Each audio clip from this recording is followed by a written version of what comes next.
जयमसी हामी वास्तवमा दुःखद परिवारसित दुःखद घडीमा भेला भएका हौँ। तापनि परमेश्वरको योजनाबद्ध ढङ्गमा मान्छे जातिलाई परमेश्वरले यी सबै कुराहरू जुटाउनु भएको छ। कोही बेला हामी बुझ्न सक्दैनौँ। हाम्रो जीवन सम्बन्धी जब कुरा गर्छौँ कोही बेला बुझेको जस्तो पनि लाग्छ, कोही बेला नबुझेको जस्तो पनि लाग्छ। अनि बुझेरै पनि जीवन सकिन्छ, नबुझेरै पनि जीवन सकिन्छ।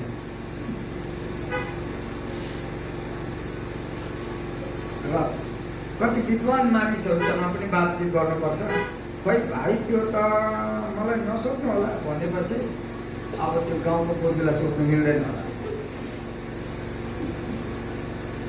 र त्यसो हुँदाखेरि आज म तपाईँहरूसित दुःखद घडीमा परिवार विशेष पास्टर अनुप तामाङ भएको परिवार जसले मलाई फोन कल मार्फत शुक्रबारको दिन हजुर आइदिनुहुन्छ भन्दा मैले त हुन्छ नि भने म त जुम सम्झेँ। वास्तवमा त गाडी लिएरै आउनु परेको छ। अनि त के होस् यो दिनहरूमा हामी यति आवाज जवाब त गरेका छैनौँ। तापनि यस्तो स्थितिमा हामीले एउटाले अर्कोलाई सान्त्वना दिनको निम्ति पनि उपस्थित भइदिनु पर्ने कुराहरू हो। त मलाई के लागेको छ भने मैले यहाँ बोलिनँ भने पनि नो प्रब्लम। म यहाँ आउँदा आउँदै उहाँले सान्त्वना पाइसक्नु भएको छ। मैले बोल्दैमा ठुलो कुरा के हो जस्तो लाग्दैन मलाई। तर अब यति आइसकेपछि माइक्रोफोन पिसकेपछि नबोल्नु पनि मिल्दैन होला। अनि मैले यहाँहरूसित आज घर परिवारलाई सान्त्वना दिँदै गर्दाखेरि उहाँहरू अघिबाटै सान्त्वना पाइसक्नु भएका प्रियहरू हुनुहुन्छ। मैले मेरो जीवनमा अनुभव गरेको कुरा चाहिँ के हो भने हामी मान्छे सबै एउटै ज्ञानको मुला। हामी मान्छे एउटै खालको, किनभने उसको घरमा पनि दुःख छ, मेरोमा पनि दुःख छ। कुन परिवार चाहिँ सन्तोषले बाँचेको होला यति बेला भन्नु मात्रै भएको छैन। भन्नु पर्ने ठाउँ पनि छैन। अर्को घरमा जानु नपाइन्छ के भन्नु। त्यस्तो स्थितिमा छौँ हामी। मनमा त छ नि अब भन्नुपर्ने कुराहरू के हो के तर त्यस्तो पाइराखेको छैन।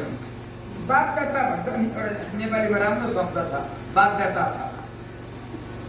कहाँ रहर लाग्छ हामीलाई चुपचाप घरभित्र एकोरो बस्नु। तर अब के गर्ने बाध्यता छ। त्यही पनि हाम्रो पेसोकलाई मात्रै हो र, भारतलाई मात्रै हो र, सारा विश्वलाई नै एकैचोटि बुझ्दैनौँ हामी। यो के भएको बुझ्दैन। अब नबुझेर त के भयो, नबुझेर पनि भएन। स्थिति त त्यही नै हो। कलेजको प्रोफेसर पनि बन्द कोठाभित्रै छ, हामी जस्तो अनपढ पनि बन्द कोठाभित्रै छ। विद्वान मानिसहरू पनि बन्द कोठाभित्र छन्, हामी जस्तो एक दुईवटा किताब मात्रै हेर्ने पनि हामी बन्द कोठाभित्र छौँ। अचम्मको 40 तलाको बिल्डिङको मालिक पनि तल्लो तला झर्नु ल्याएकै छैन। ऊ पनि बिजोग छ, हाम्रो सानो डेराभित्र हामी पनि बिजोग नै छौँ। सबै त त्यही भित्र नै छौँ। तर यस्तो बेलामा हामी एउटा अर्कालाई सान्त्वना दिनको लागि हामी यहाँ भेला भइराखेका छौँ। अघिको त्यो पेपर पढ्दै गर्दाखेरि 96 पुग्नु भएको आमा भन्ने मैले सोधिनँ पास्टर बाबुलाई। तर पेपर पढ्दै गर्दाखेरि चाहिँ उहाँ 96 पुग्नु भएको जस्तो मैले गल्ती पनि गर्न सक्छु। हिसाब त्यस्तो लगाएँ मैले। अनि उहाँको नाम के रहेछ भनेर मैले त्यहाँ हेर्दा रुन तामाङ लेखिएको देखेँ मैले। अनि नभन्दै परमेश्वरको वचनको आधारमा हामीले हेर्दाखेरि परमेश्वरको योजना अचम्मको रहेछ उहाँको जीवनमा। 96 पुग्नु भनेको त बाइबलमा चाहिँ 70 चाहिँ हरदर आयु भनेको छ मान्छेको। 70 चाहिँ हरदर आयु भनेको छ मान्छेको। तर पौरखले चाहिँ 80 पुग्छ पनि भनेको छ। नेपाली बाइबलमा 4 कोरी भनेको चाहिँ 80 हो। अनि बाइबलमा 80 देखि उताको कुरा लेखेको छैन बाइबलमा। मैले चाहिँ अलिक थपेको, बोनस पायो भने चाहिँ 90 हुन्छ भन्ने त्यो चाहिँ मैले थपेको, बाइबलमा छैन त्यो।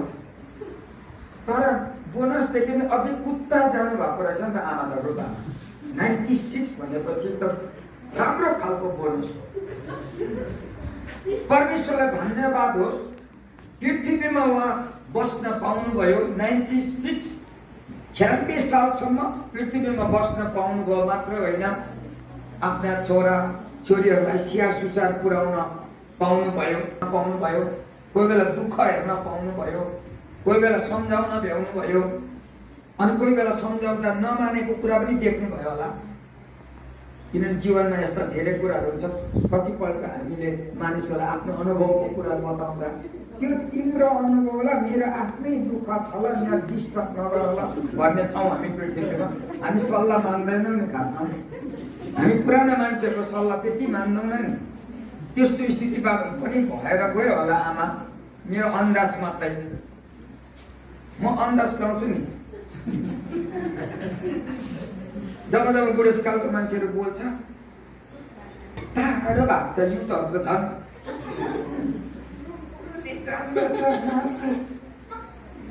फोन धरी चलाउन नजान्नेले कुरा गर्छ।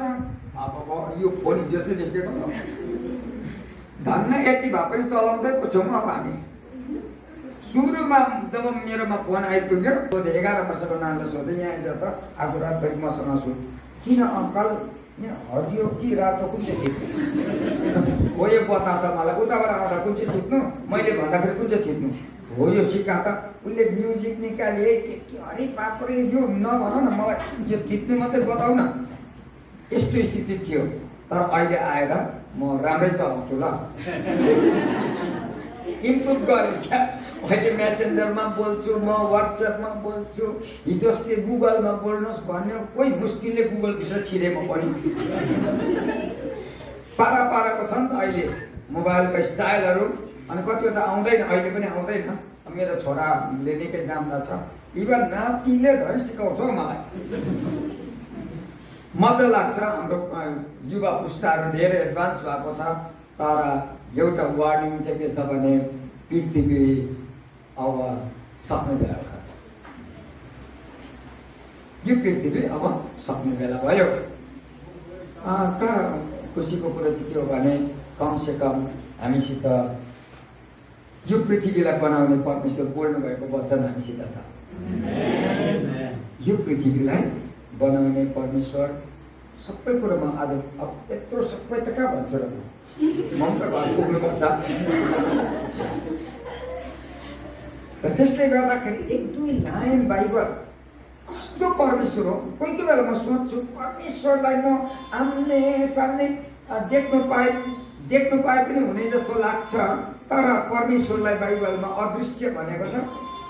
त्यसले गर्दा मैले कोसिस नगरे हुन्छ। यो मेरो बाहिरको आँखाले परमेश्वरलाई देख्ने कोसिस नगरे हुन्छ। तर चाहना त हुन्छ, हामीलाई परमेश्वरलाई देख्ने चाहना चाहिँ हुन्छ।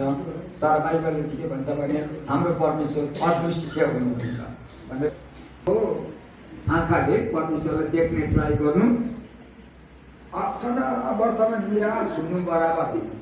अनि मैले चाहिँ सुरुमा ट्राई दिएको हो, देखिनँ क्या। त्यसले गर्दा लास्टमा गएर मैले बाइबल पढ्दाखेरि उहाँ त अदृश्य रहेछ भनेपछि म किन जबरजस्ती गर्नु फेरि। अनि त्यसपछि चाहिँ अहिले म परमेश्वरको वचनको सत्यतामा अलिकति पर सरेँ।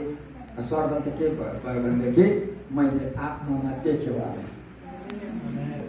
गर्दा परमेश्वरको वचन बाइबलमा के पनि लेखेको रहेछ भने मान्छे 3 चिजले बनेको छ अरे भनेर त्यही बाइबलमै लेखेको छ। फेरि अब यहाँ ओर्दा ढिलो हुने भएको कारणले सिधै भनिदिएको मैले पहिलो थिस्सलुनी 5:23 पदमा चाहिँ मान्छेलाई परमेश्वरले बनाउँदा अब उहाँको हिसाब होला नि त, मैले भनेर कहाँ हुन्छ, उहाँको हिसाब होला नि त। मान्छेलाई परमेश्वरले बनाउनु हुँदाखेरि यसलाई म आत्मा दिन्छु, यसपछि आत्मालाई जोगाउनको लागि प्राण दिन्छु, प्राणलाई पनि अझै अर्को एउटा खोल दिन्छु, त्यो खोलको नाम चाहिँ यिनीहरूले शरीर भन्छ भनेर परमेश्वरले त्यसरी बनाउनु भएको रहेछ। वास्तवमा तपाईँ र म पृथ्वीमा आउँदाखेरि हामी चाहिँ उहाँको सानो अंश रहेछ। उहाँ त आत्मा हो, फेरि उहाँ त आत्मा हो, सानो अंश चाहिँ हामीलाई दिनुभएको छ। अनि त्यसलाई जोगाउनु पर्ने खोल बेगर त के जोगिन्छ, त्यसलाई जोगाउनको लागि एउटा खोल दिनुभएको छ। खोलको नाम चाहिँ प्राण अरे, इङ्ग्लिसमा चाहिँ सोल भनेको छ, नेपालीमा चाहिँ प्राण भनेको छ। प्राणभित्र फेरि 3टा चिज रहेछ, फेरि यो सब कुरा नगरौँ होला। प्राणभित्र सानो मन रहेछ, मन क्या डुलिने खालको मन त्यहीँभित्र छ।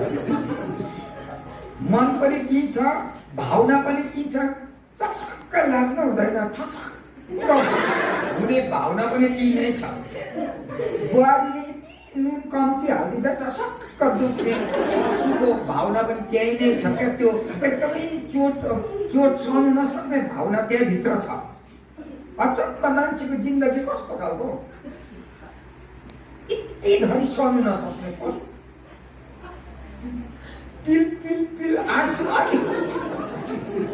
अनि मैले प्रभुलाई सोधेँ, प्रभु यो आँखाको आँसु चाहिँ किन बनाउनु भएको तपाईँ, सुक्खा बनाउनु। परमेश्वरले मलाई के भन्नुहुन्छ, यसलाई त बेसी बाटो हो, मैले तँलाई डिजाइनले बनाएको छु ल, तैँले मलाई नसिकाउनु ल। अमेरिकनहरूको आँखामा हेर, त्यहाँ पनि आँसु छ। इङ्ल्यान्डमा गएर हेर, इङ्ल्यान्डको अङ्ग्रेजहरूको आँखामा आँसु छ। नहेर त्यो तल अफ्रिकाको पल्टेको मान्छेहरू छ, त्यहाँनिर केस बुजुजु परेको छ, निगो भन्छ, राति त्यसको दाँत मात्रै देख्छ। तर तिनीहरूलाई नहेर, त्यो मैले सबैलाई बराबर रूपमा बनाएको छु, मैले सबैलाई बराबर रूपमा बनाएको छु। त्यसले गर्दा तिनीहरूमा पनि आत्मा छ, फेरि तिनीहरूमा पनि प्राण छ, र तिनीहरूको पनि शरीर छ। अनि शरीर यो ठुलो र सानो कुरा नगर, जतै भए पनि त्यति नै हो। त्यो नातु शरीर हो, तर आदर गर्छु। परमेश्वरले भन्छ म आदर गर्छु कि तिमीहरूको शरीरलाई म आदर गर्छु। आदर गरेकै कारणले तिमीले कुरा बुझेको होला।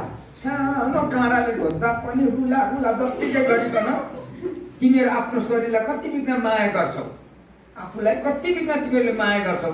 परमेश्वर भन्नुहुन्छ, कस्तो अचम्मको परमेश्वरले सारा पृथ्वीभरिको मान्छेहरूलाई त एउटै डिजाइनमा बनाउनु भएको छ। त अनुहार मात्रै बेग्लै बेग्लै, तर डिजाइन चाहिँ त्यही नै हो। भनेपछि अमेरिकनहरू फुर्के नलाग्यो हुन्छ, अमेरिकनहरू फुर्के नलाग्यो हुन्छ, एउटै डिजाइनको परमेश्वरको हातबाट बनिएको उनीहरू। त्यसले गर्दा मलाई चाहिँ सबै एउटै लाग्छ। पृथ्वीभरि भएको मान्छेहरू यसो हेर्छु, बिचाराको पनि आँसु भित्र खिँदैछ, हेर्दा त अल्गो न अल्गो छ, तर उसको पनि दुःख छ, आफ्नै छ, भन्नु मात्रै नसकेको। हेर्दा त गोरो न गोरो छ, तर उसको पनि आफ्नै दुखेसहरू छ। त्यसले गर्दाखेरि परमेश्वरले हामीलाई के भन्न चाहनुहुन्छ भने हामी सबैलाई प्रेम गरौँ। मै जस्तो त हो नि रुन्चे, मै जस्तो त हो। त्यसो भए यहाँ तल र माथिको कुरा गर्ने कामै के छ भन्ने जस्ट इन्ट्रोडक्सनमा चाहिँ म तपाईँलाई दिँदैछु। बाइबल त पढ्नुपर्छ मैले। म आज तपाईँहरूसित पहिलो थिस्सलुनी 4 अध्यायको अलिकति खोल्नु पर्यो। पहिलो थिस्सलुनी 4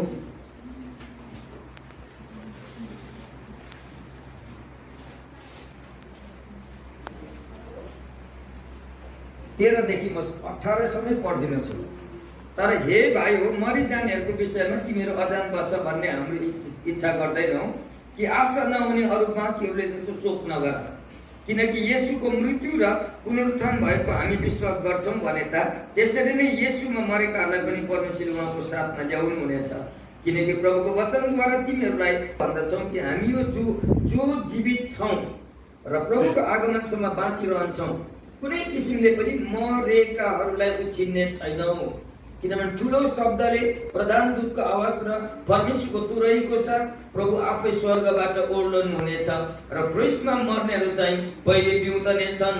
तब हामी जिउँदा र बाँचिरहेकोहरू पनि प्रभुलाई आकाशमा भेट्नलाई तिनीहरूका साथसाथै बादलमा भेट्न जानेछौँ र यसरी हामी सधैँ प्रभुकै साथमा रहनेछौँ। यसकारण एउटाले अर्कोलाई यी वचनले सान्त्वना देऊ। ओ कति सुन्दर कुराहरू छ। अनि आज हामी धन्यवादी सेवा भनेको यो सान्त्वना सेवा हो। सान्त्वना भनेको मलमपट्टि गर्ने सेवा हो। घाउमा नुन चुक हाल्ने सेवा होइन यो, तर मलमपट्टि गरेर एकदमै शान्त बनाउने सेवा भएको कारणले आज मैले छोटो रूपमा तपाईँलाई एउटा टपिकमा मलाई बोल्नु मन पर्यो। त्यो चाहिँ हो र्याप्चर पछि के हुन्छ। कतिजनालाई यो शब्द जिन्दगीमा कहिले पनि सुन्नु भएको छैन, अनि कतिले सुनेर पनि पचाइसक्नु भएको छ, अनि कतिको मनमा त होला के त हौ भन्ने पनि होला, कतिलाई त आशा गर्छ कहिले हुन्छ हौ भन्नेहरू पनि होला, कतिलाई चाहिँ नभए पनि हुने भन्ने पनि होला। किनभने थुप्रै किसिमको मान्छे हुन्छ हामी पृथ्वीमा। कसैलाई चाहिँ विश्वासै छैन, अनि कतिलाई चाहिँ विश्वास छ, डराइराखेको छ। प्रभुको आगमन भयो भने मेरो बोयफ्रेन्डको चाहिँ के हुन्छ, त्यो त शारीरिक भयो नि, त्यो त अत्यन्तै शारीरिक भौतिक भयो नि। सबैभन्दा मुख्य कुरो चाहिँ तपाईँ साँच्चै परमेश्वरलाई पाएको मान्छे हो भने तपाईँ रमाउनु हुनेछ। अनि आकाशतिर हेरेर भन्छ, बाइबलमा आकाश नै लेखेको छ। फेरि प्रभु यीशु पेसोकमा आउनुहुन्न, बाइबलमा के लेख्छ, बादलमा भनेपछि बादलमा माथि नै हो नि त त्यो त। यसरी तर कसको लागि आउनुहुन्छ फेरि, कुरा त यहाँ यो पछ त कसको लागि आउनुहुन्छ। कसको लागि भन्दाखेरि तिनीहरूको लागि जसले आफ्नो हृदयभित्र उहाँलाई ठाउँ दिइसकेको छ। चर्चमा गएर निधार ठोक्काउनेहरूको लागि होइन, यसरी लेखेको छैन बाइबलमा। बाइबलमा चाहिँ स्पष्ट लेखेको छ, आफ्नो हृदयमा परमेश्वरलाई स्वीकार गर्नेहरूको लागि उहाँ आउँदै हुनुहुन्छ। परमेश्वरलाई धन्यवाद होस्। तर यो कुरा चाहिँ मान्छेको प्रयासमा भन्दा पनि बढी परमेश्वरको अनुग्रहमा थाप्नुपर्ने कुराहरू चाहिँ छ। अनि 96 इयर्स ओल्ड हाम्रो आमा रुथ आमाको बारेमा चाहिँ बाइबलमा मजाले लेखेको रहेछ। उहाँले पनि हामी जीवितहरूलाई उछिन्नुहुन्न अरे हो। अहिले मैले पढेको खण्ड त्यो हो। धन्य पृथ्वीमा 96 इयर्स बाँचेर कमसे कम उहाँको हृदयभित्र चाहिँ एउटा जग्गा बनाउनु भएछ आमाले। प्रभु सारा ब्रह्माण्ड बनाउनु हुने परमेश्वर, तपाईँ यदि मेरो हृदयभित्र तपाईँ आउन चाहनुहुन्छ भने म पृथ्वीमा हुँदाहुँदै आउनुहोस्। म पृथ्वीमा हुँदाहुँदै तपाईँ आउनुहोस्, म मेरो हृदयभित्र जग्गा बनाउँछु भनेर रुथ आमाले परमेश्वरलाई आफ्नो हृदयभित्र जग्गा दिनुभएको कारणले परमेश्वर साह्रै खुसी हुनुभयो। स्वागत पाउँदा को रुन्छ? स्वागत पाउँदा को रुन्छ? इन्कार गर्दा पो रुन्छ त हो। स्वागत गर्दा त कोही पनि रुँदैन नि। त्यस्तै परमेश्वरलाई पनि स्वागत चाहिएको छ। परमेश्वरलाई पनि स्वागत चाहिएको छ। तपाईँको घरमा होइन, तपाईँको मुटुमै स्वागत चाहिएको छ। भनेपछि अब परमेश्वरले के भन्न चाहनु भएको छ भने म पृथ्वीमा भएको एकको हृदयभित्र आएर बस्न चाहन्छु। जबरजस्ती चाहिँ म गर्दिनँ ल। हाम्रो परमेश्वरलाई नेपालीको 2टा शब्द मन पर्दैन हो। 2टा शब्द परमेश्वरलाई मन पर्दैन भनिदेऊ हजुर। अब यतिको अनुभूति पाएपछि म किन चुप परमेश्वरलाई दुईटा शब्द मन पर्दैन, एउटा चाहिँ घोक्राइ, अर्को चाहिँ मुन्ट्याइ। हाम्रो परमेश्वरले घोक्राउँदै घोक्राउँदै आइज तेरो मुटु खोल, छाती खोल, म पस्छु भन्नुहुन्न। त्यस्तो गर्नुहुन्न।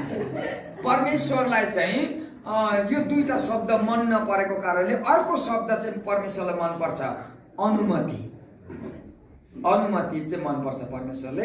परमेश्वरले चाहिँ नम्र भावमा दुई हात जोडेर भन्छ, कुलबहादुरलाई होस् कि फुलमतीलाई होस्, परमेश्वरले अनुमति चाहिँ माग गर्नुहुन्छ। अत्यन्तै उहाँ जेन्टल हुनुहुन्छ कि जेन्टल, अत्यन्तै जेन्टल, भद्र, नम्र हुनुहुन्छ। उहाँ कहिल्यै जबरजस्ती गर्नुहुन्न। अनि यसले गर्दा तर यद्यपि उहाँकै हातको सृष्टि हो हामी, र पनि उहाँले जबरजस्ती गर्नुहुन्न। अनुमति चाहिँ माग्नुहुन्छ दुई हात जोडेर, छोरी तिमी भित्र म आऊ, पर्दैन ल भनेपछि परमेश्वर बस्न सक्नुहुन्न। तर छोरा तिम्रो जिन्दगीमा बितेको यो आपद र विपद देख्दाखेरि त्यो सबै समाधान गर्नको लागि म तिमी भित्रै पस्नु पर्नेछौ, प्लिज पनि लाउनुहुन्छ परमेश्वरले। प्लिज म पस्छु, आउन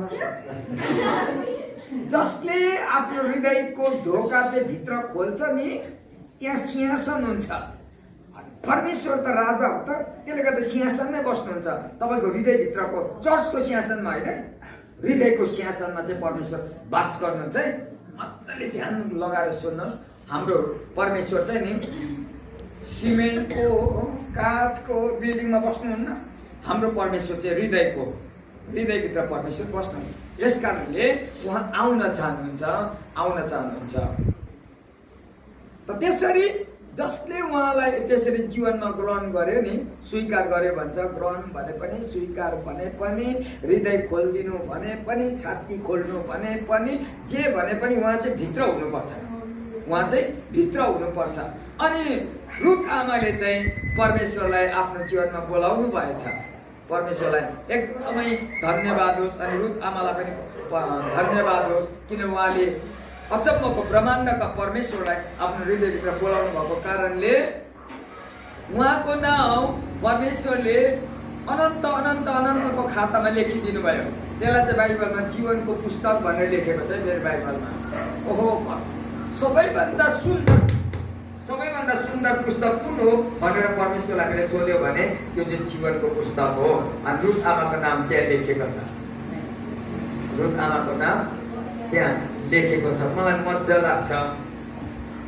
अनि परमेश्वर त्यस्तो। तर रुथ आमाको बारेमा मात्रै चिन्तित हुनुहुन्न परमेश्वर। अहिले तपाईँहरूमा सास फेर्दै गर्नेहरू जो छौ नि, हाम्रो बारेमा पनि उहाँ चिन्तित हुनुहुन्छ। हाम्रो बारेमा पनि उहाँले अनुमति माग गर्नुहुन्छ। परमेश्वरले तपाईँलाई सोध्दैन यसरी, तिमी क्रिस्चियन हौ, तिमी हिन्दू हौ, तिमी मुस्लिम हौ, परमेश्वर धर्मसँग के मतलब छैन। तपाईँ क्रिस्चियन भएर पनि परमेश्वरलाई के मतलब छैन। परमेश्वर यसरी मात्रै सोध्नुहुन्छ, क्रिस्चियन भयो त के भयो, तर तिमीले हृदयभित्र मलाई बसायो, यो चाहिँ सोध्नुहुन्छ। होइन कि पास्टरले खातामा लेख्यो होला। पास्टरले खातामा लेखेर हुँदैन। तपाईँको हृदयभित्र परमेश्वर आउनुपर्छ। यस कारणले तपाईँको जीवनको पुस्तकमा नाम लेख्नु पास्टरको हातमा छैन, परमेश्वरको अनुग्रहमा छ। त्यसले गर्दाखेरि हामी होसियार बसौँ, हामी पास्टरलाई आदर गर्छौँ। तापनि सत्य कुरा चाहिँ यो हो, परमेश्वर तपाईँको हृदयभित्र आएर बास गर्नुहुन्छ। मैले चाहिँ एकदमै निस्वार्थ ढङ्गले परमेश्वरलाई बोलाएँ मेरो जीवनमा। अनि मैले मेरो जीवनमा बोलाएको पनि बेसी भएको छैन रहेछ, 47 साल चाहिँ भएछ, 47 years gone। अनि मैले तपाईँसँग यो कुरा किन गर्दैछु भन्दाखेरि परमेश्वर हाम्रो जीवनमा आउनुपर्छ। अनि उहाँ आउनु हुँदाखेरि चाहिँ आत्मामा, प्राणमा, शरीरमा पनि फाइदा हुँदो रहेछ। तिनै कुरामा ठुलो उन्नति हुन्छ भन्ने कुरा यो मेरो आफ्नै व्यक्तिगत जीवनको अनुभव म तपाईँलाई बताइराखेको छु। हाम्रो परमेश्वर त्यस्तो परमेश्वर हुनुहुन्छ। अनि सारा ब्रह्माण्डका मानिसहरू चाहिँ उहाँका हातका सृष्टि हुन् भनेर मैले यहाँनिर घोषणा गरिराखेको छु। हामी चिनौँ, उहाँलाई नजिकबाट चिनौँ। रुथ आमाले त चिन्नुभयो, दुःख पनि भयो, उहाँलाई त परमेश्वरको आत्माले आफ्नो घरमा लगिसक्नुभयो। बडो आनन्दको विषय हो। अनि उहाँकै बारेमा अब यहाँ परिवारलाई यत्रो लामो समयसम्म आमासँग बस्न पाउनुभयो उहाँले। अब आमाको शरीरको अनुपस्थितिमा धेरै गाह्रो त हुन्छ नै, त्यो त नभने पनि हुन्छ त्यो। तर पनि सत्य कुरा चाहिँ यो हो, सबैभन्दा ठुलो कुरो चाहिँ पृथ्वीमा हामी परदेशी मात्रै हो। उहाँ त स्वदेशमा आफ्नो स्वदेशमा फर्किनु भएको छ उहाँ त स्वदेशमा फर्किनेसँग हामीले दुःख मन गर्ने सायद काम छैन होला। बरु वचनको आधारमा प्रभु तपाईँले एकदमै आपद र विपद नभएको ठाउँमा तपाईँले आफ्नो छोरीलाई लानुभयो। हामी तपाईँ परमेश्वरप्रति धन्यवादी छौँ भनेर भन्नु चाहिँ सायद सुन्दर कुरा हुन्छ होला। अनि साथसाथै हामी पनि त्यसरी नै उहाँको घरमा जान पाऊँ भन्ने कुराको निम्ति प्रतीक्षामा बसौँ। ओके, तर मैले मेरो टपिक ऱ्याप्चर पछि के हुन्छ भन्ने कुरा जनाउनको लागि म यहाँनिर छु। ऱ्याप्चर कहिले हुन्छ त्यो त मलाई पनि थाहा छैन। ऱ्याप्चर कहिले हुन्छ त्यस्तो बाइबल